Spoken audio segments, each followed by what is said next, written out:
Alfred Hitchcock built his reputation as the master of suspense. For decades he terrified audiences with films like Psycho, Vertigo, and The Birds. But even Hitchcock had his limits.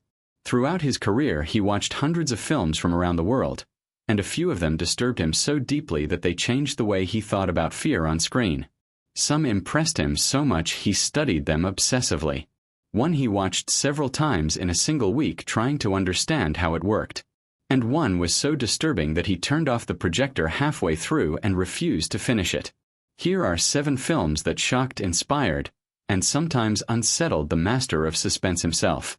Number 7 is Vampire from 1932. Carl Theodor Dreyer created this eerie French-German co-production during the early years of sound cinema. Instead of relying on traditional horror imagery, the film used atmosphere, suggestion, and dreamlike visuals to create fear. The story follows a traveler named Alan Gray who arrives at a quiet village haunted by mysterious vampiric forces. But the plot unfolds more like a dream than a conventional narrative.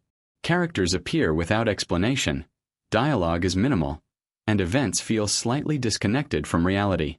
Dreyer shot the film in soft focus and used gauze filters and natural lighting to give the images a ghostly quality. Shadows move strangely, rooms feel distorted, and the entire film exists somewhere between waking life and nightmare. Hitchcock saw Vampire during a trip to Paris in the early 1930s while he was still establishing himself in British cinema. The film fascinated him. It showed that horror didn't need monsters jumping out of the darkness. Unease could be created through mood, silence, and visual distortion. One famous sequence especially impressed him.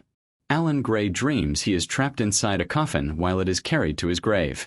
The scene is shown from inside the coffin, with the lid partially open so the audience sees the world exactly as Gray does. This idea of putting viewers directly inside the character's experience influenced Hitchcock's later use of subjective camera angles. It helped shape the way he made audiences feel terror instead of simply watching it. The film was a commercial failure when it was released, but Hitchcock never forgot it. He later said Vampire proved that suggestion and atmosphere could be far more frightening than anything shown directly. Number 6 is Les Diaboliques from 1955. Henri-Georges Clouzot directed this chilling French thriller about 2 women, the abused wife and the mistress of a cruel boarding school headmaster, who conspire to murder him. Their plan is meticulous. They drown him in a bathtub, place his body in a trunk, and dump it into the school's filthy swimming pool. Everything appears perfect. But the next day the body is gone. What follows is one of the most carefully constructed suspense films ever made. Small clues begin to appear suggesting the dead man may somehow still be alive. A missing suit. A student claiming he saw the headmaster. A photograph where a mysterious figure appears in the background. Hitchcock was furious when he first saw the film, not because it was bad, but because it was brilliant. He had actually tried to buy the rights to the original novel himself, but Clouzot acquired them just before he could. When Hitchcock watched the finished movie in Paris, he reportedly walked out before the ending because he was so frustrated by how perfectly it was executed. He returned the next day and watched it again from beginning to end.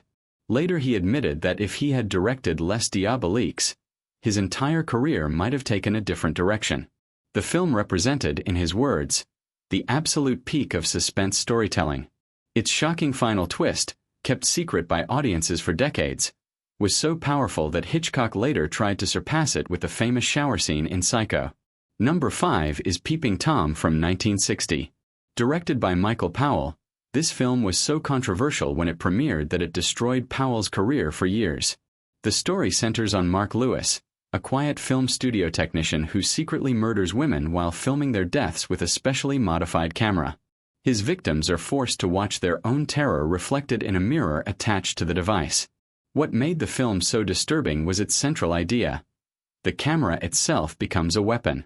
The audience sees many scenes through Mark's viewfinder, which means viewers are literally watching through the killer's eyes. Powell forces the audience into uncomfortable complicity with the act of violence. When Hitchcock saw Peeping Tom, he immediately recognized its brilliance. The film was essentially a dark reflection of his own profession. It suggested that filmmakers who capture suffering on camera might not be entirely different from the killer at the center of the story. This idea unsettled many critics in 1960. But Hitchcock understood exactly what Powell was doing. He reportedly told colleagues that the film forced him to reconsider the ethics of showing violence in cinema. Today, Peeping Tom is widely regarded as a masterpiece. Number 4 is The Innocents from 1961. Directed by Jack Clayton and based on Henry James's novella The Turn of the Screw, the film tells the story of a governess who becomes convinced the 2 children in her care are possessed by the ghosts of former servants. But the film never confirms whether the ghosts are real. Everything the audience sees is filtered through the governess's perspective. As the story progresses, it becomes increasingly unclear whether she is uncovering a supernatural threat or slowly losing her sanity. Hitchcock admired the film's commitment to ambiguity. Every scene provides clues supporting both interpretations.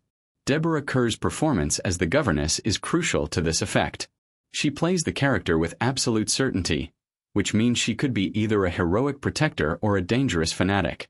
Hitchcock later said the film taught him that he often explained too much in his own movies. The Innocents proved that leaving questions unanswered could make a story even more disturbing. Number 3 is The Haunting from 1963. Robert Wise's adaptation of Shirley Jackson's novel The Haunting of Hill House terrified Hitchcock so much that he reportedly watched it 3 times in 1 week trying to understand how it worked. The film follows Eleanor Vance, a lonely woman who joins a paranormal investigation inside an enormous mansion called Hill House. But unlike most ghost stories, the film never actually shows a ghost. Instead, the house seems to come alive through sound and subtle movement. Doors slam violently. Walls seem to bend. Strange pounding echoes through the corridors at night. One famous scene shows 2 women lying in bed while something pounds against their bedroom door with incredible force. The wood visibly bends inward as if something enormous is trying to break through. Yet the audience never sees what is on the other side. This commitment to suggestion rather than spectacle impressed Hitchcock enormously. The terror comes from what the audience imagines rather than what they see. Wise's sound design and wide-angle cinematography make Hill House feel both enormous and claustrophobic at the same time. The architecture itself feels wrong, as if the building rejects human presence. Hitchcock called The Haunting the most frightening film he had ever seen. Number 2 is Eyes Without a Face from 1960. This French horror film by Georges Franju is the only movie on this list that Hitchcock could not finish watching. The story follows a surgeon whose daughter was horribly disfigured in a car accident he caused. Obsessed with restoring her beauty, he kidnaps young women and performs experimental face transplants. The film's surgical scene is presented with cold, clinical precision.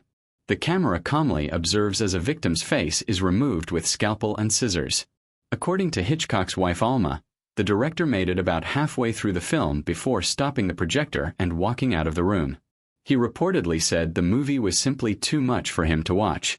Even though Hitchcock admired Franju's artistry, he never attempted to finish the film again. He later admitted the images were so disturbing that he preferred not to see them twice. Number 1 is The Night of the Hunter from 1955. Charles Laughton directed this haunting masterpiece, his only film as a director. Robert Mitchum plays Harry Powell, a murderous preacher who marries a widow to find money her executed husband hid. When the woman's children refuse to reveal its location, Powell begins relentlessly hunting them. Mitchum's performance is unforgettable. With the words love and hate tattooed on his knuckles, Powell sings hymns while stalking his victims. His calm religious devotion combined with ruthless cruelty created one of the most terrifying villains ever put on screen. Hitchcock was deeply shaken when he saw the film. He reportedly told friends that Mitchum's character made every villain he had ever created seem small by comparison. The movie blends fairy tale imagery with pure nightmare. Artificial sets, dramatic shadows, and dreamlike river sequences create a world that feels like a dark children's story. One sequence, where the children escape down a moonlit river while Powell pursues them in the distance singing a hymn, became one of the most haunting images in cinema history. Despite its brilliance, the film failed at the box office and Laughton never directed another movie. Hitchcock considered that one of the greatest tragedies in film history. These 7 films proved something remarkable. Even Alfred Hitchcock, the man who defined cinematic suspense, recognized that other filmmakers had discovered ways to create fear that went beyond his own techniques. Some of these movies inspired him. One terrified him, and one he simply could not finish watching. But all of them expanded his understanding of what horror could truly be. If you love the scandals, rivalries, and secrets behind Hollywood's biggest legends, subscribe to Hollywood Feuds.